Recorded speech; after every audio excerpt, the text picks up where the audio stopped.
வணக்கம். நம்ம லாஸ்ட் வீடியோல அந்த டாக்ஸிக் ரிலேஷன்ஷிப் பத்தி பார்த்தோம். ஒரு டாக்ஸிக் ரிலேஷன்ஷிப்ல இருக்கிறப்போ, இல்ல அதுலருந்து வெளிய வந்தப்போ, அந்த ரிலேஷன்ஷிப் உங்கள எப்படி ஃபீல் பண்ண வச்சுன்னா, உங்களோட செல்ஃப் கான்ஃபிடன்ஸ நெறைய அஃபெக்ட் பண்ணியிருக்கும்.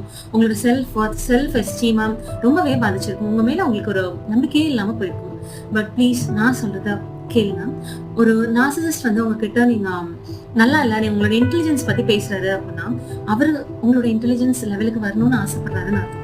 உங்களோட மாரல்ஸ் பத்தி பேசுறாரு அப்படின்னா, அவர் அவரை பத்தி ரொம்ப பேடா ஃபீல் பண்றாரு அப்படின்னு அர்த்தம். அவர் நீங்க எந்த வேலை செஞ்சாலும் அதை குறை சொல்றாரு அப்படின்னா, அவரால அந்த வேலையை சரியா செய்ய முடியலன்ற இன்செக்யூரிட்டி தான் அது காரணம். உங்க ரிலேஷன்ஷிப் பத்தியோ, நீங்க யார்கிட்டயுமே அன்பா இல்ல, நீங்க லவ்விங்கா இல்ல அப்படின்னு சொல்றாங்க அப்படின்னா, அவங்க அபண்டன்மெண்ட் இஷ்யூல இருக்காங்க. அது அவங்களோட இன்செக்யூரிட்டி தானே தவிர உங்களோட தப்பு கிடையாது. சோ இந்த நார்சிசிஸ்ட் உங்களை சொன்ன பிளேம் எல்லாமே அவங்களோட இன்செக்யூரிட்டிஸ்ல இருந்து மட்டும்தான் வருதே தவிர அது உங்க மேல இருக்கிற தப்போ குறையோ கிடையாது. Please understand this and realize this. You are awesome.